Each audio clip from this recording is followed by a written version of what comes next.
Danny Elliott, and this is First Time for Everything, a podcast where I talk with really interesting people from all walks of life about their first time doing something.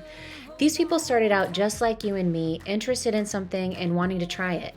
Maybe they were a little scared, but something in them made them take that leap towards their dream. I hope these conversations inspire you to step out of your comfort zone and go after whatever it is you've been wanting to do. And who knows, maybe someday we'll be talking about your first time. Getting closer. Ooh, getting closer. Welcome back, first timers. On today's episode of First Time for Everything, we're talking with Road Warrior Shruthi Lapp. 6 years ago, Shruthi and her husband Peter decided to leave their home in Nashville in favor of about 80 square feet of Westfalia van and hit the road. They planned to do it for a year and had such a great time, they ended up doing it for 5. We talk about how to share the equivalent of a bathroom of living space with your partner and not lose your mind, travel logistics when your home is on wheels, working remotely, bucket list destinations, and saying yes when you feel a deep desire to do something out of the norm. This is First Time Changing Your Life and Living on the Road with Shruthi Lapp.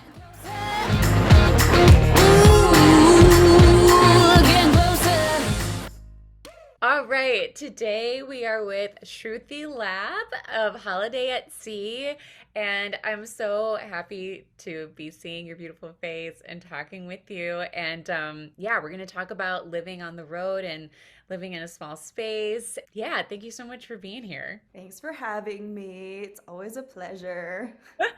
Well, it's my pleasure. But how about we start out with you just giving a background on you and Peter? Yeah, so Peter and I decided to pack up our van in April of 2016.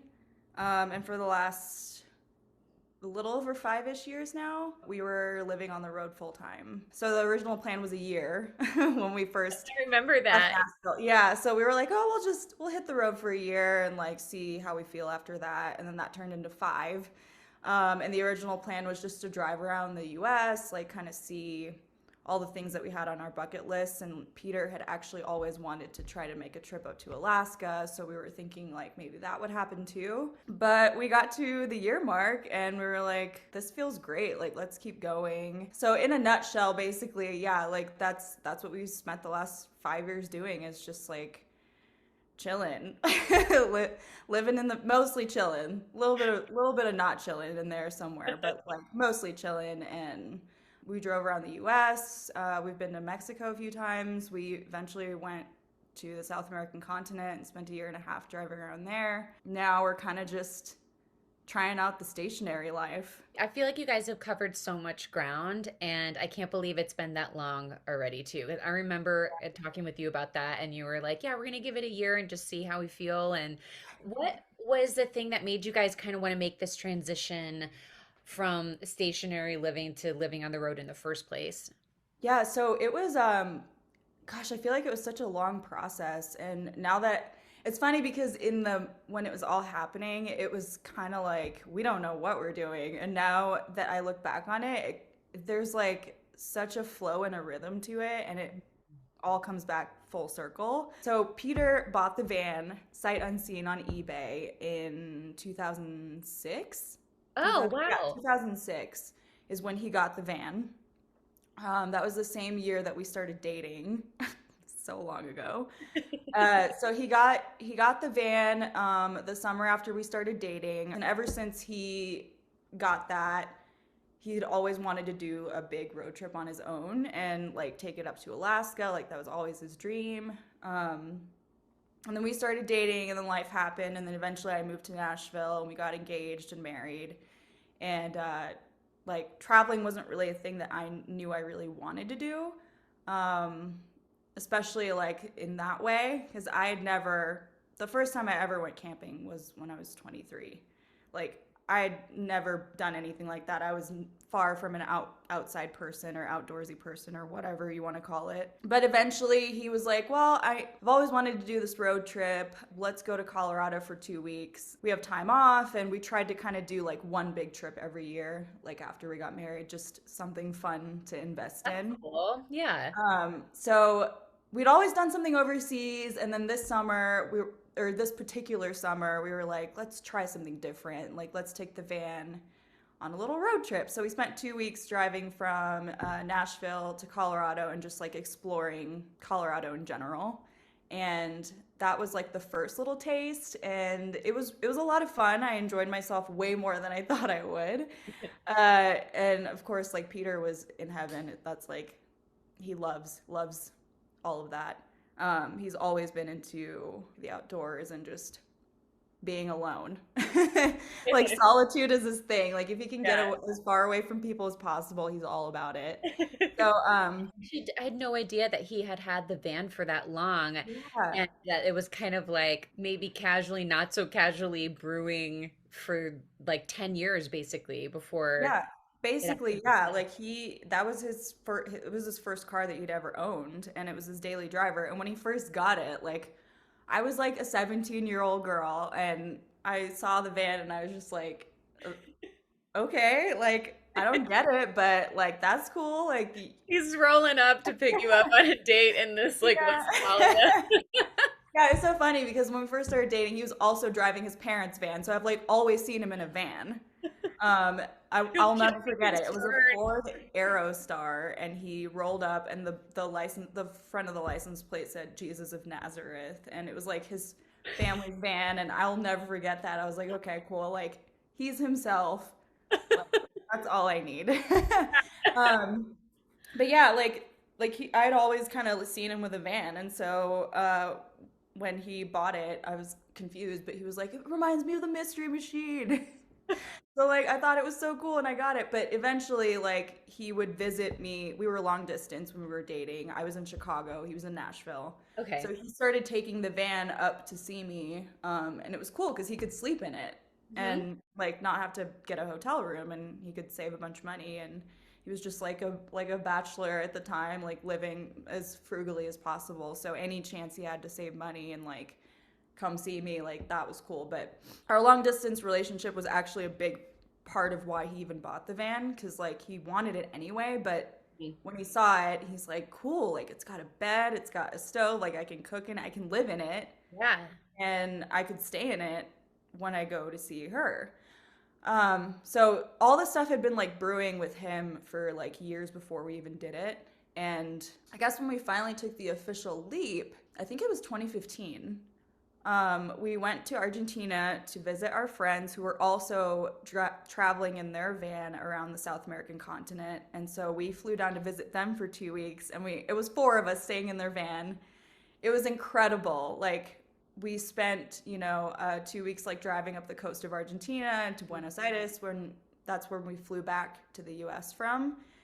And that was like a total blast. We had so much fun, and like it was indescribable. And actually on the flight back, we looked at each other and we were like, we should do this. Like that was so much fun, and like let's make it happen. And we kind of made this like unspoken pact to each other on the plane. And it was crazy because we looked at each other and we are like, "Are you down? I'm down. Are you down? Yeah, I'm down. Let's do this." So that was like as far as we got with our planning. And it was just this kind of like mental signal, like, okay, we're both on the same page. We know we want to do this. I don't know how it's going to work out with our jobs, et cetera, et cetera. We were both working our office jobs in Nashville at the time. And he was actually thinking about making the jump to a different job. He'd gotten an amazing offer. So he was trying to figure out what he was going to do with that. And then with my job, I had just basically gotten fired. And they basically said, like, we can't support you full time in this position anymore. But if you want to go, like, you can either take this. It was basically a secretary job. They were like, if you want to work at the front desk full time, like, we would love to have you there. Like, that's something that we need. Or you cut back to part time and still keep doing what you're doing. And this happened right before we went to Argentina, actually, on vacation. And So so I lots of stuff to mull over Gosh, while yeah, you're like we were both going through like some really I guess like important crossroads in our jobs at the time. Like he was figuring out, okay, am I going to take this other job? Am I going to take this other offer? It's amazing. It's what I want. And then my job was like, we don't need you anymore. Like kicking me out the door basically. And I eventually, like, I'm stubborn and I was like, I don't want to be like, that's not what I joined this company to do. Like, it doesn't feel true to what I want and what my goals are. So I was stubborn. I was like, I'm just going to go part time and then I'll figure it out. Meh. So that's what I did. And then this whole like moving into the van idea came about. And that's when we really had to be like, so are we doing this? Because if we're doing this, Peter couldn't take that offer. He couldn't take that job he was being offered. And then I had to figure out what I was going to do with my career and see if they would even let me go remote. And we decided to just be direct and ask. So we each had the conversations with our boss, and both of our jobs were like, yeah, you can, that's cool, like work remotely, you're part time, it's fine, which was crazy because it was completely unexpected. And that's such a great lesson, by the way. I think a lot of people who want to do something like this are afraid to kind of just take the first steps in just entertaining, like, okay, what if I just ask for what I want? Yeah. I think especially women, right? Like, we're always like trying Yes. to be Oh my gosh. accommodating, and it's like, just ask for what you want and you might get it, you know? Exactly. Yeah. Like, yeah, I was really nervous about it, and like my office was like mostly men. It was like Franklin dads, like a bunch of like Franklin dads, and that's who I was surrounded by. And like I was in the marketing department and it was younger or whatever. Anyway, yeah, like it was intimidating because I'd already was feeling like crap because they had basically just told me that they didn't value me in the role Yeah. that I was really excited about. And that's ultimately what made me like, okay, I could take that full-time job and it'd be like it pays great and it would be awesome and I would be secure and safe, but like that's not what I want to do. It was really hard to like take a step back and like breathe and be like, okay, just swallow your pride, like just figure it out, like take it step by step, like see how the part-time thing goes and then go from there. It was funny because after we had made this decision to have the conversation with our bosses, my boss called me into a meeting and basically was like wanting to offer me a promotion. I feel like when you value yourself, other people like start to notice that and they're like, oh, actually, we've made a mistake. Maybe we shouldn't have let her go, and you start to create the space you actually want. It's like, it's interesting because I think you start to get opportunities from that, but they're not all necessarily opportunities you're meant to say yes to. Yeah, It's like, I right. feel like it's like the universe testing you or something. It's like, oh, so you actually want to go live on the road? I'm going to dangle this carrot in front of Yeah. you. And, Yeah, exactly. So, well, he actually offered it to me before I even told him about that idea. It was a different position and it was full time. It was more money than I was making, and but I would have to commit to staying at the company for 2 years, and I didn't know if I definitely wasn't ready for that, especially because we had already made the decision. Peter had declined the offer that he had gotten, so at this point I was like, this is what we're doing, and I have to stick with it. yeah. And I said no, but I couldn't tell him, like, I couldn't say no and not tell him why. Yeah. So I was just like, I was just completely like honest about it. Like, hey, like, this is what we're planning on doing. We're planning on hitting the road full time. That means like full time is not going to be a thing. I can't commit to 2 years at the company.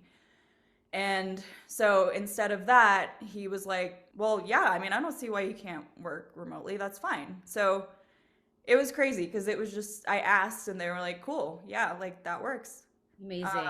And then we did like a 2 week trial of me like just working from home just to make sure that it was like, that everything was good, that I was able to prove myself Yeah, right. in the work from home space. And then, yeah, like and then that was taken care of. So it was way easier and way harder than I thought it would be, but shocking that both of our jobs were just, they were like, cool, yeah, like go do it.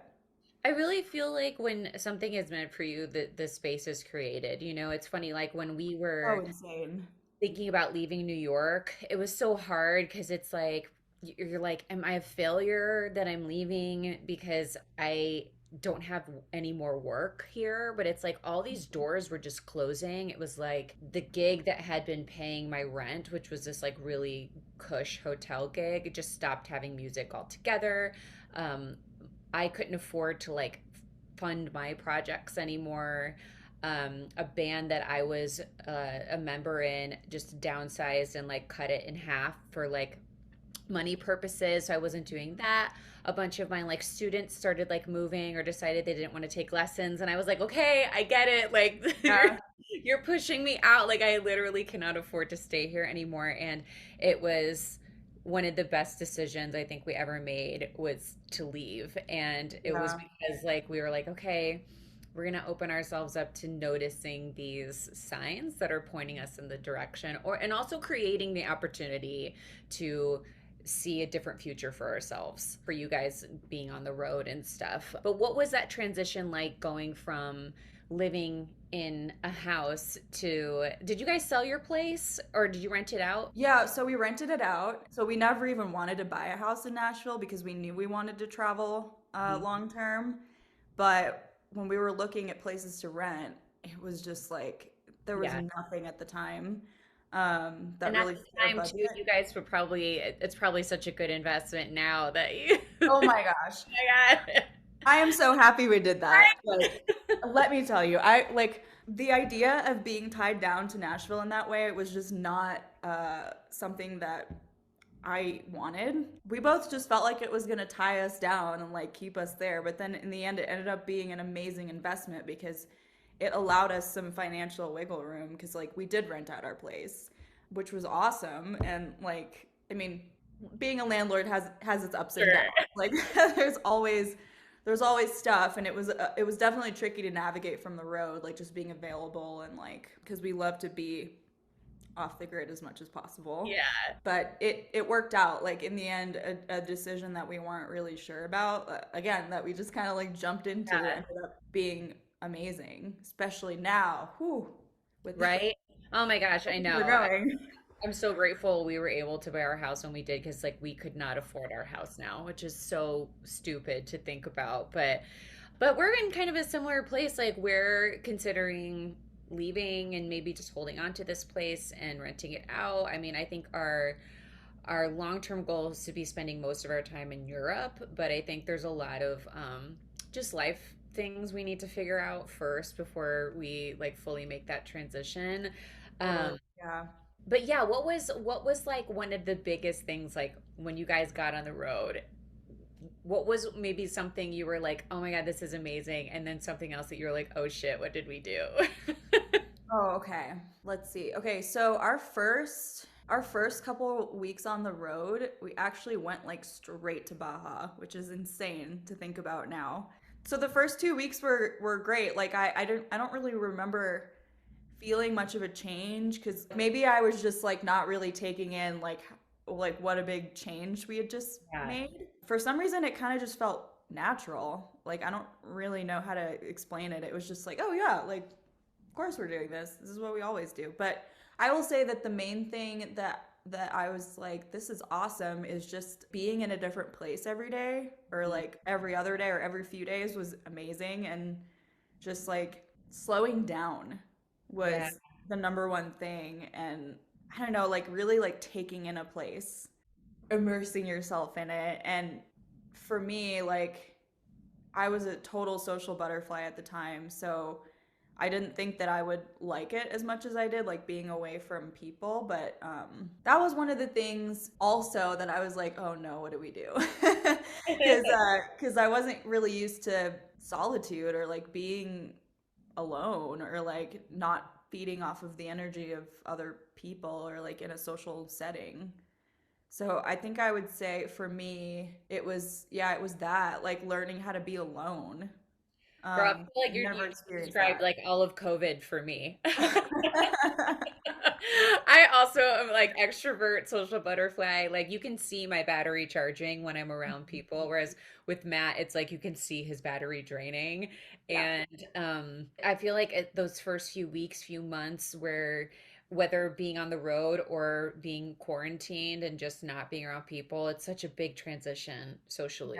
Yeah. It definitely is. There's so many, it was so long ago. It's like hard to think back on all of that, but Yeah.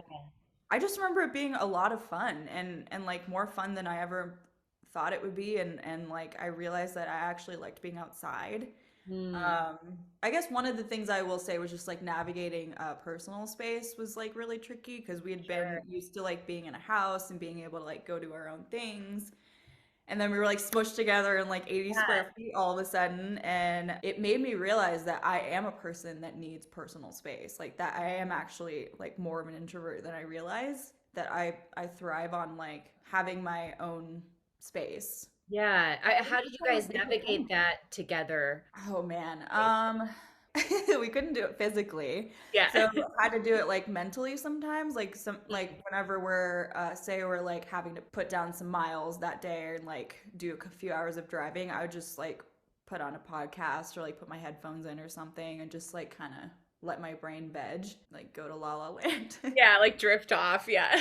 Yeah, it's frustrating because if when you're in that living situation, like if he has to go somewhere, like I have to go with him. It's not like I Yeah. can like yeah, just leave me here out, in this national park and you go do your thing for the day. But like I Right? mean, I guess we could in a national park, but if we're just out, like in dispersed camping in the middle of nowhere, it's not like I could just like stay behind and go do my own Yeah. thing. Like we both have to be on the same page and like coordinate our things for the day and like work for the day. Man, So, your communication at this point must be so on lock, you know? I yeah, well, it's better than it used to be. But we're like we definitely have our like ups and downs and like we're still learning how to, communicate with each other as effectively as possible, but it definitely like whipped us into shape as far as that goes, like making sure like I learned the importance of like saying what I need. Mm, Because I struggle with that a lot. Like I used to be such a people pleaser and I still have those tendencies, but before it was always like, yeah, well, I mean, like if we could do this today, like that'd be cool. Like, but if not, no big deal. But yeah. you can't really work that way because I realized I wasn't being upfront about my needs, but then when those needs weren't met, I started to feel resentful, which is like not really fair because if you're not communicating what you need and being clear about it, then like it's not really fair to be all resentful. Yes, that's so true. And it's so interesting. I mean, like we haven't lived in a van together, but we lived in a very small one-bedroom apartment in New York City. So Yeah, an adjacent valid. experience. But I feel like Matt has actually taught me, I always say this, he's taught me to be a much better communicator. And I thought that I was a good communicator, but I also realized I did similar things and that I didn't really fully say what I would need, or I would hold on to stuff and feel like I needed to be in a completely separate space from him and just like close the doors and like sort of just like steam, you know? Yeah. And I remember one of the first fights we had when we were living in that apartment. He just came in, he was like, "Okay, so what do you want to do for dinner?" And I was like, "Excuse you?" Like, I need time. I need space. And then I sat with it and I was like, well, why am I like being resentful? Why am I holding on to this? Like we talked about it. Unless I haven't said everything that I needed to say, we're good. Like, let's go get Yeah. dinner, you know? And it is really interesting how living in a small space will force you to have those conversations or you'll crumble, you know? Yeah, absolutely. Yeah, I mean, 100%. Like it's not even just like the logistics of our day, but like if there's something like typically when we would start work for the day, he would work like in the front of the van and then I would work in the back of the van. And like that was like the most distance that we got from each other typically. Or like we'd go to Starbucks or like a coffee shop or Yeah. something. That was nice because like it allowed us to get out and like be in a different setting and like change it up so that we're just not always in the van. But Mhm. if we were working from the van, we would kind of just like be on our opposite ends of the van, headphones in, focused, working, in theory, but in reality, being distracted by all the things that we could be doing. Right, right. But if he needed to get to something in the back of the van, I had to like stop what I was doing and like scooch over so that he could like get around me and like grab that thing or like I grab it for him. And yeah, so it wasn't just like logistics of like what was happening for the day. It was literally we were like in each other's faces like Yeah. most of the time, just to do basic things like grab my toothbrush, like grab a towel, like get my water bottle. It's 80 square feet. There's nowhere to go. It's so incredible. Yeah, I mean, I think about like when before we renovated our bathroom, it was like you could barely have two people in there at the same time. Like it was so small, I'd have to stick my leg outside the shower to shave, like that. Oh my gosh. And I was like, I think about that, and I'm like, no, we almost got divorced. Like, Yeah.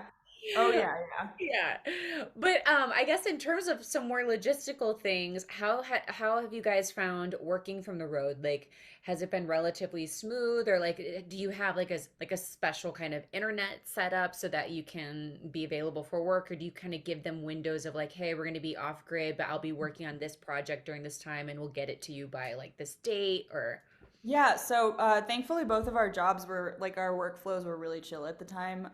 Each of our jobs allowed us to like make our own schedules and like figure out what we were doing for the day. nice. So that was really nice because like neither of us had like most of the time didn't have like strict deadlines or anything. But we would basically block off days to work for the week. It was super part time. So Peter had to do like 16, it's like roughly 16 hours a week that we were like looking at, which is 2 full days if you split it up that way. So that's what we started doing. We would just block off like 2 days out of the week to just like bust out work, and then we'd spend the rest of the week doing whatever. And as far as like internet goes, when we first hit the road, like for the first few years, like Starbucks was everywhere. The Wi-Fi was great. It was awesome to go in there and like get some space from each other, sit on opposite sides of the coffee shop and like vibe out and just dive into work. We also really loved public libraries. Oh, cool. That was actually my favorite, was going to public libraries and using Wi-Fi there. It was super cool because I got to know like all these little public libraries and like all these tiny towns that we were passing through. And Yeah, I love that idea of the library though. I mean, it's yeah, a great kind of travel hack, but also a way to, yeah, see what place you're in. There's some really beautiful libraries a out lot of really there, beautiful and libraries. Yeah. just like I love the energy of a library. Me too. I've always loved the library. Just like the smell of it takes me back Yes, to being a kid. yes. So I loved finding like whenever we found like a good solid library with Wi-Fi, which there's more opportunities like that than you would think, because I wouldn't think like, okay, this tiny library in this like small town is a great place to work, but like sometimes they would have really good Wi-Fi and it was great and like relaxing. And after I was done for the day, I would just like sit and flip through books for a little while before we left. So That sounds so nice. What yeah. what's do you have like a favorite, or maybe like top three favorite places you guys have been so far? Yes. I love Baja. Everybody knows that. If anyone knows me, they know I love Mexico.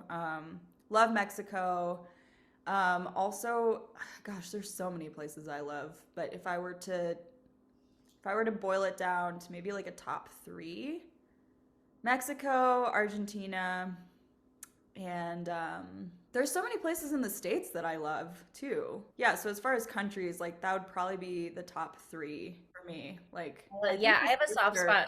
I have a soft spot for Argentina too. As a first country best. I ever went to outside of the US, and I had gifted myself that as like a graduation present from college. I Oh my think. gosh, that's amazing. Yeah, well, at the time, I think my parents bought the flight for me, and then I had saved up to stay there for a month. And my one of my good friends was married to an Argentinian guy, and he hadn't been back to visit his family in a few years. So the two of them, and then my boyfriend at the time, and I went all together, and we rented an apartment in Buenos Aires. And my boyfriend at the time stayed for 2 weeks, and then I stayed for the last 2 weeks just by myself, and went up to Iguazu Falls, and like Oh just my gosh, that's so amazing. incredible. I mean, what a beautiful country. I would love to see the southern end of thing. I have a friend that's down in like Patagonia area right now, and I have some other friends who got engaged down there too, and like it Oh looks so man. beautiful and magical, and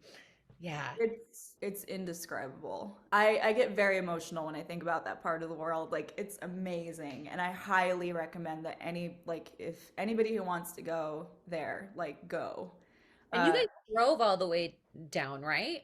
well, so we didn't drive all the way down. So we ended up shipping the van from Miami to Colombia, mostly because it was July and it was so hot, and we were in our van and we don't have AC. Oh, So we were dealing with like highs of 95, and it was just way too much. And the thought of driving through like mainland Mexico and Central America in those temperatures was just not happening. cancel, shut Uh, down. yeah, so we were like, let's ship because you have to ship no matter what. Like you can't drive through the Darien Gap once you get to Panama. Like you have to ship anyway. And then when we did the math with like the cost for containers and shipping the van, it was like basically around the same. So we were like, let's just ship from Miami to Colombia, and then we'll drive Central America on the way back up and do mainland Mexico, hopefully with like milder temperatures when it's not like boiling hot, which was a really good decision because Colombia was so hot. It was so hot and humid. So yeah, that's what we did. We just shipped, and then from Colombia we drove all the way down to the end of the continent. How long did that take you? We took a year, more or less a year and a half. Wow. Yeah. How incredible to be able to stay in one area of the world for so long and just really like sink your teeth into it. I mean, I got to do I feel like my closest like experience with that was a tour I got to do in Japan. Man, I've always wanted to go there. Oh my God, girl, it's like I get emotional about Japan, and it's so funny because I always, this sounds so privileged, but I always just was like, I'm sure work will take me there at some point because Yeah. there's such an incredible music scene, and like the fans in Japan are so amazing, and everybody tours Japan. And so I had never really thought about planning a trip myself. Luckily, I did get a job that took me there with this artist named Akichi Izawa, and he's sort of like the Bruce Springsteen, like legendary kind of guy in Japan. And so we No did way. an arena tour, but it was for 6 weeks just of Japan. And when you're touring, like you never usually get to stay in a country for that long. Like if you're lucky, maybe you're in a country for like 3 days. And that's been my experience like touring Europe, but in Japan it was like 6 weeks, and to be able to go to like so many different places in Japan, and then we would come back to Tokyo and stay at the same hotel between all of those dates. So it almost felt like we were living in Tokyo. It's so cool to just feel like you're immersed as much as you possibly can be in that window of time, Yeah. just one particular culture, and just really get to dive in. And to be able to spend a year and a half in South America seems like it would just be so special. And I'm Yeah. sure you guys have so many incredible memories. Yeah, we do. It was that trip like was it was life changing in a way that I was not ready for in many ways, but it was amazing. It was one of the most amazing experiences of my entire life, and it wasn't even on the radar. I mean, like, so when we went to Argentina all those years ago, I knew like it would be cool to bring our van down here someday, just like our friends did because we were so inspired by what they were doing. But then I kind of just like it like got lost in my brain somewhere. And then let me backtrack a little bit. Like we try to go to Baja, like I think this was our 5th year of going there, after being stateside. So we've kind of made this like tradition of doing like winter in Baja over the last few years. And it's really cool because like that was one of our first destinations when we hit the road. And then the second time that we went back is when I started like thinking about just keeping on going south. And it's really cool that that's where it happened because that's like now one of my like most favorite places in the whole world. And it's like this jumping off point for me. Whenever I think about it, like that's like my association with that place is like it's kind of a place to dream. And like that's when I started really like that's when I realized that I even wanted to go to South America. Like it was my idea. Yeah. So, and it's because we met a lady there who had just come back from that trip. And she was encouraging us to do it. And so I was like, let's do it. What I love about that too is just like you're saying that like freedom to dream. I think it's funny like as a creative person, I notice that I actually have a lot of blocks and sometimes it's not until I see something modeled for me that I'm like, Yeah, oh, why can't I do that? How do I make that happen? Um, but I think it's really cool when you get to a place and you actually stop and like realize like you can be the catalyst for wherever it is you want to go, whatever it is you want to do, totally. like you can figure it out. And that's so exciting to like I just look at you guys and I'm like, it's so amazing. And they're like, yeah, why not? Like, why can't we just make this happen? Like, if we want to go and do it, let's just figure it out. Let's do it. Yeah, I feel really lucky to be able to say that even. But before we even hit the road, like we always lived within our means. Like we were really good about saving our money. Like we both worked full time for years before we were even able to make it happen financially because we just knew that we wanted to invest our money in experiences. Like our big trip every year was like our thing that we put our money towards, like our travel fund, and that was really important. And I'd never really traveled a lot. Like Peter had backpacked and stuff on his own before we got married, and but I'd never done anything like that, and like I didn't even really think that that was an option for me because in Indian culture, like women don't travel alone. Like that's not a thing. Like you don't go, backpack for a few months. Like at least it wasn't a thing for my family. My parents are really really traditional in that respect. Like, and plus like it was scary for them. Like me going off by myself, like that's a really scary thing for them. So I get why they weren't really encouraging of that. So because I was never encouraged in that way, I didn't really think that I was like cut out to travel or didn't even know that that was something I wanted to do. But it turns out that I do love to travel. And I never knew that until we did this whole like thing in the van. I'm so glad that you realized it was something that was available to you. And are you part of this page on Facebook called Girls Love Travel, or have you heard of No, it? Oh I'm my not. gosh. I think I'll invite you. I think you might Okay. need to get invited or it takes them a minute to approve, but it is the only reason I'm on Facebook anymore. It is the most joyful, like beautiful group of people. It's probably almost 2 million members now and it's Oh, just only wow. women all over the world. And so many women will share their stories like that and it'll be women in their 50s and 60s who have never traveled before or who have never traveled alone before and they're like, Love I'm doing that. it. I'm taking my first trip by myself. Where should I go? And then like other girls from the group will meet up with them. Oh And my it makes me like gosh. emotional thinking about it because I just know how life-changing travel has been for me. I mean, I was born in this like 6,000 person town, like Yeah. population town in Connecticut, so tiny, no one goes anywhere. And for some reason that like bug was always in me to like leave and see the world and it took a lot to make that happen. And I think music ended up being the vehicle for me that kind of like took me places and made me think So like, oh, I cool. can facilitate this on my own as well. Yeah. Um, but it's so exciting to hear your story about just realizing that that is something that's available to you. And I think everybody deserves to travel. How you make it happen, I think, is different for everyone because we're all coming from different backgrounds with different means. Um, but to know that there are things out there that can also help you facilitate making that happen. Um, like there's different grants and like things you can apply for and you know Definitely. I just think travel is the best thing anybody can do for self-development. Oh my gosh, 100%. Like it's like one of the most worthwhile investments we've ever made. Like it's opened so many doors. I would never think that those few weeks that were leading up to us first hitting the road, like I would have never thought that we would have done 5 years. I would have been like, no, that's crazy.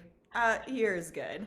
But it just became a part of my life, I think. Like it just for some reason it didn't really feel like this jarring, life choice that we made. Like, oh my gosh, like we're doing this thing. It just felt natural. I don't really know how to explain it. It just felt like we were doing what we were supposed to be doing, and it just felt like home.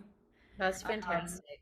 it was, yeah, it's insane now that I think back on it, because and I think a lot of it was because we had never done it before, and I was actually listening to this like really awesome interview with Ty Haney. She founded Outdoor Voices, and she was talking about how there's like so much power in like doing something for the first time, or like being a beginner, like being like naive in a sense, because like you don't know what you don't know yet, Yeah. and you don't have these like parameters that you're working in, because you don't Yes. know that you need to have those parameters yet. Like you're kind of just more reckless and like jumping into things, and I think that's a big reason why we like things happened the way they did, was because like we'd never like lived in a van before. Like neither of us had ever done anything like that. I'd never even been camping. Like we just kind of like threw ourselves into it because we knew that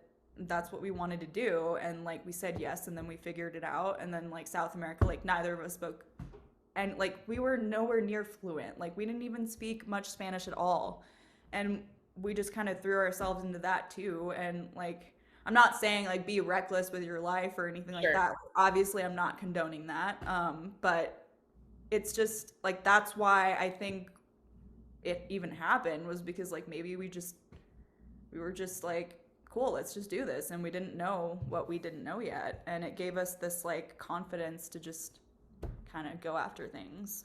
Yeah, I mean, it's funny. I have this conversation a lot with my vocal coaching clients, in that, like, my way of teaching is based in, good vocal technique, and my pedagogy is based on things that I've learned in educate, like traditional educational format. But then it's also kind of expounded upon through my personal professional experience. But a lot of times I'll say to them, if they're coming from school, like take a little detox Mhm. moment to kind of like unlearn some of the traditional things, because it may be hindering your creativity. Like I'm not a trained guitar player, but some of my favorite songs I've written have been on guitar. And Mhm. when I'll go to like band practice and show my guitar player, like, hey, this is like the voicing I'm doing, they'll look at it and be like, what the fuck is that? That looks so crazy, but it sounds really cool. I would have never thought to do that, because in my head this is how you voice a chord, Right. and that is so true. It's like there's a lot of freedom in just kind of going for something and having no idea what you're doing, and yeah, you don't know what you don't know, but you will know. Yeah, because now Language that I look is back on it, if I had like known what it would have felt like to like step off the plane in Colombia and like not really know much Spanish, and kind of like flail around for like a few months until we were able to kind of like communicate on a basic level and like get what we needed, then like I probably wouldn't have done it. yeah, So that's yeah, what like DuoLingo's for. yeah, exactly. I know, like and it's so easy to do whatever you want now more than ever, because we have so many options. Like you have so many options for work, like you have so many like ways that you can make money, and there's so many resources out there for people like who want to do the van thing. And like back then, like there wasn't really that much, not as much as there is today. Yeah. Because it's like really ramped up since then. But like now more than ever, it's so easy to do that, like to do whatever you want. Like if you have questions, you hop onto a forum and you ask somebody who's done it before. Like there's so many possibilities, which is really cool.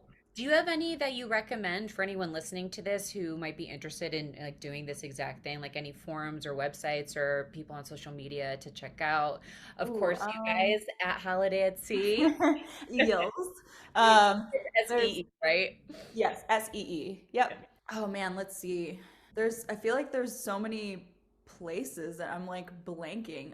Just look on social media, like look on the van life hashtag, and like find people that you kind of like align with in different accounts, and just kind of like check them out and see what they're doing. There's all kinds of Facebook groups too. One is like that's South America specific, is called like the Pan American Travelers Association, and it's a group on Facebook that you can get like any kind of information that you need, any really anything. So there's that, and then there's like Women Overlanding the World, which is another page for like ladies who are finding themselves in a nomadic kind of phase in life, or really if you have any interest in doing that whatsoever, like that's a really good resource. Van life specific, I feel like it's all over Instagram now. Like it's so easy to find that stuff. Like you just look through hashtags and just like see what you align with, like just kind of poke around there. That's what I would say. I don't really remember like what I did. I don't really think I yeah. You just paved your own path. Yeah, I think I don't know. I feel like I have amnesia as far as like that part of my life goes. It just feels like such a lifetime ago. Right? It's crazy. It's going on 7 years, right? 5, 6, It'll be 6. Yeah, 6. you're right. Like soon, Yeah. it'll be 6, and like we aren't like on the road full time anymore. But like yeah, last year in April, actually April 1st was 6 years since we left to hit the road. And now you guys, you were saying that you're renting in Durango, Colorado now. How has that felt to have a place that is like stationary? And are you guys doing like shorter trips now, or are you kind of taking a break from the van?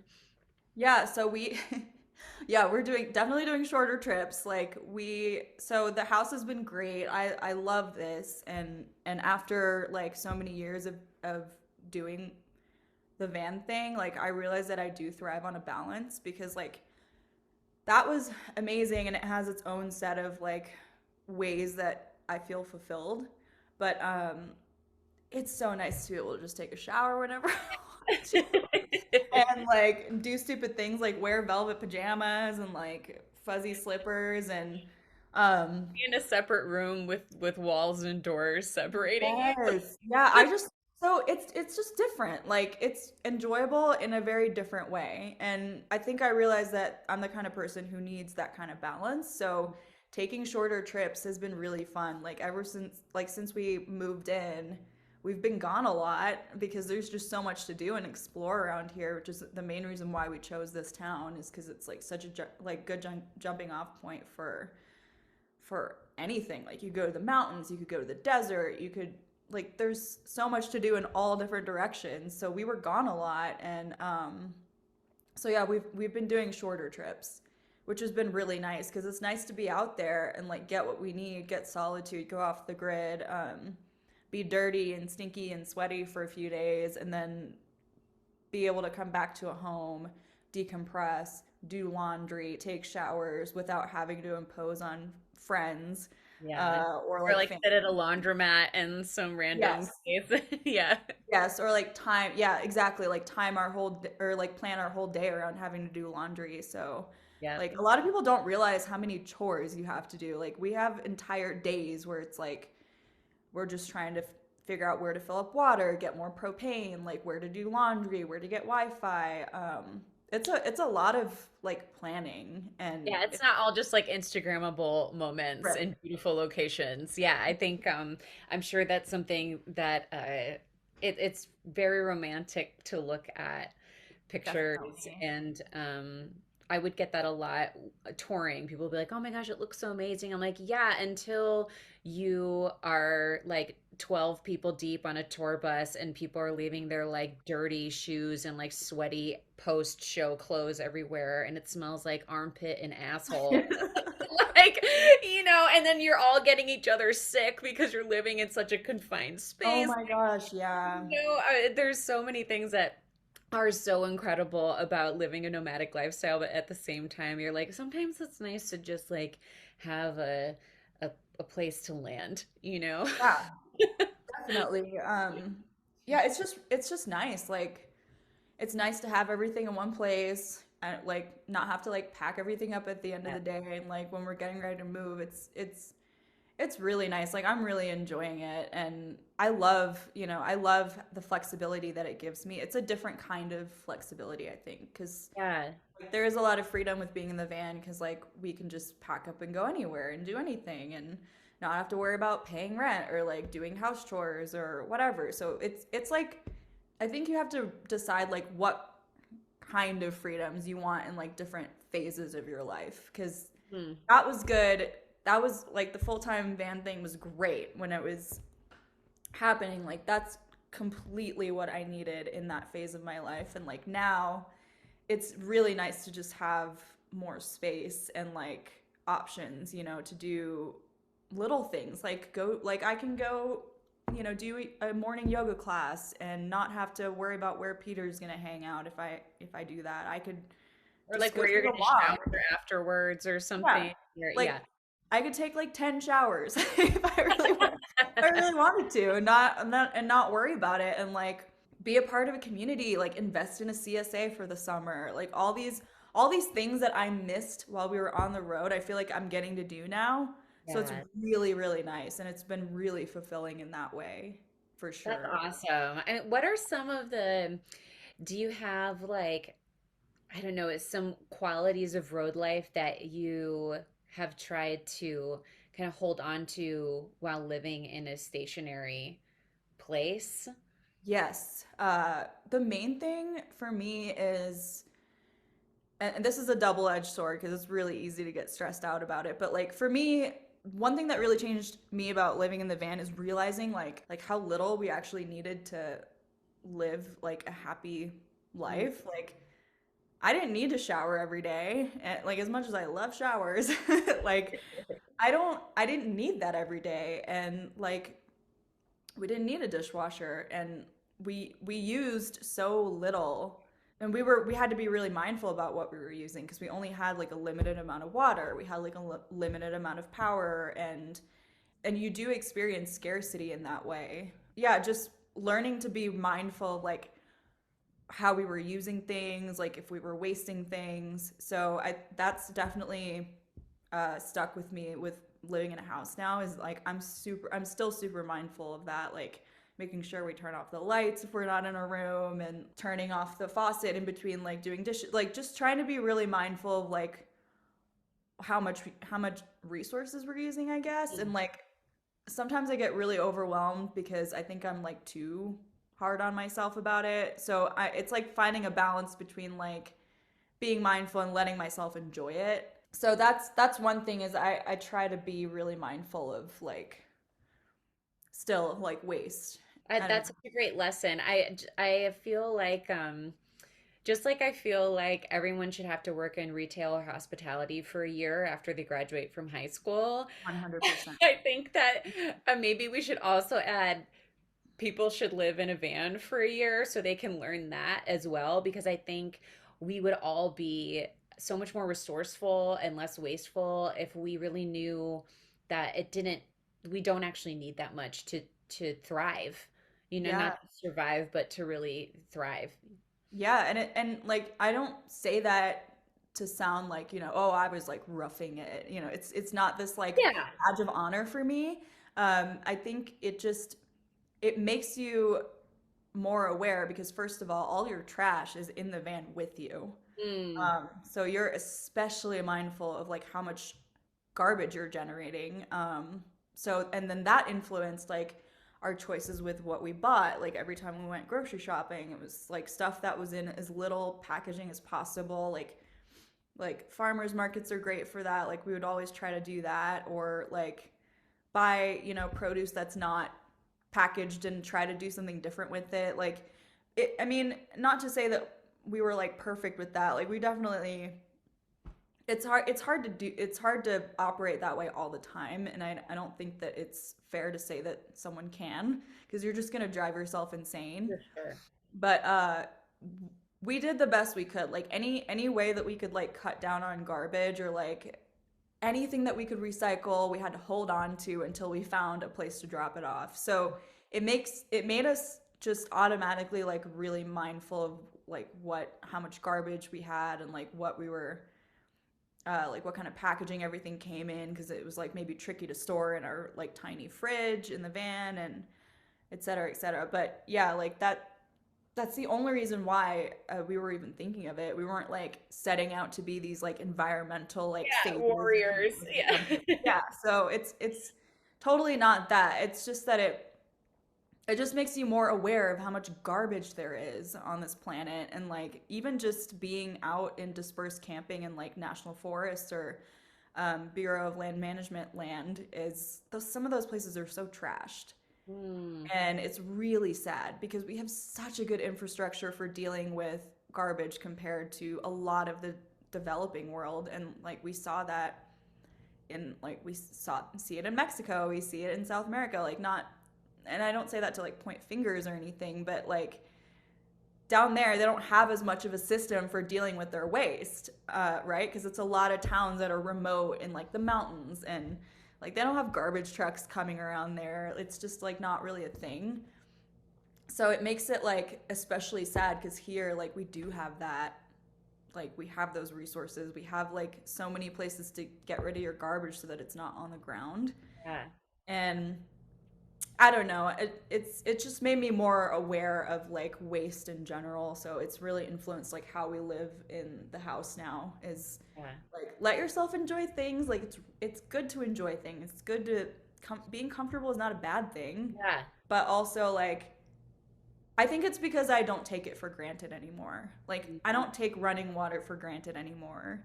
I don't take, you know, like being able to throw a load of laundry into the washing machine for granted anymore. Like it's just because I'm just like grateful to have those things now after so many years of not having it.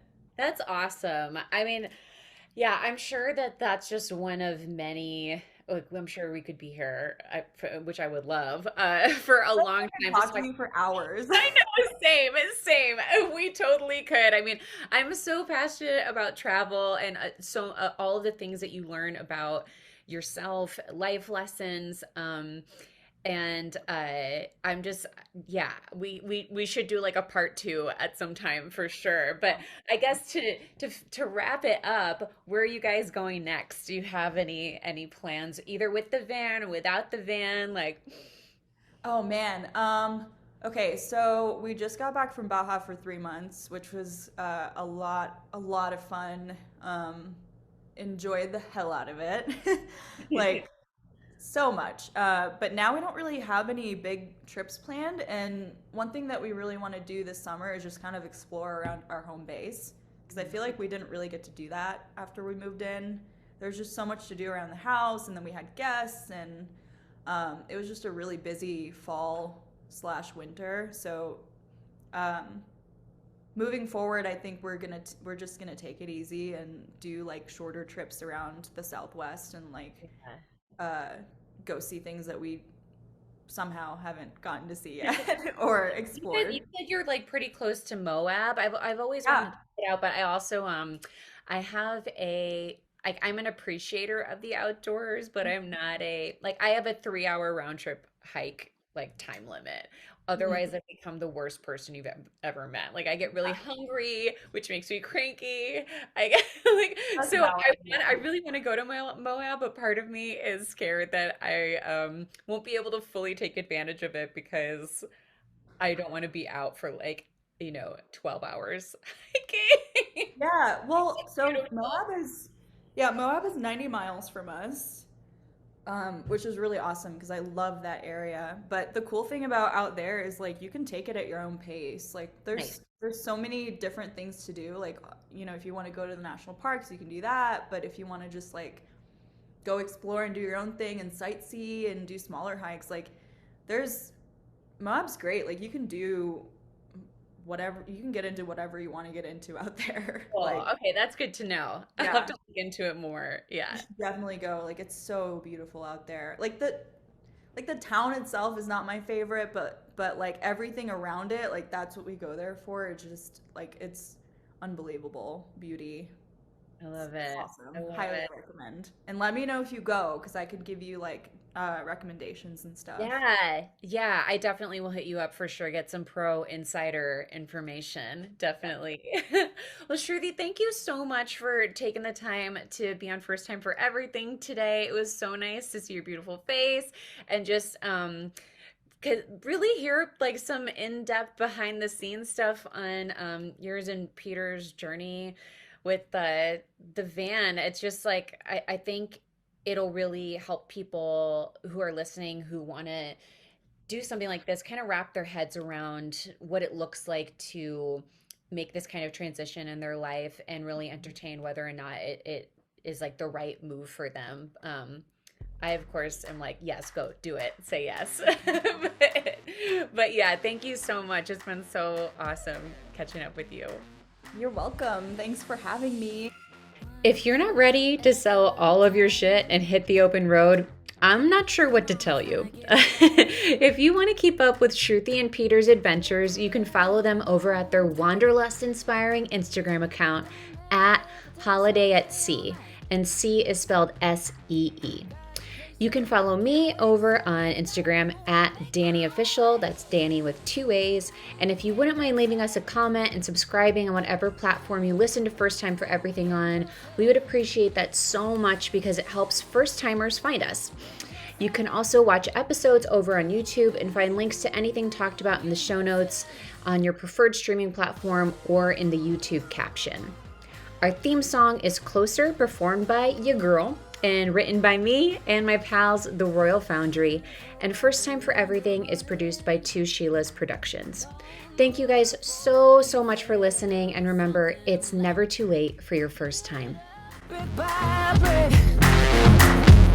Now introducing the new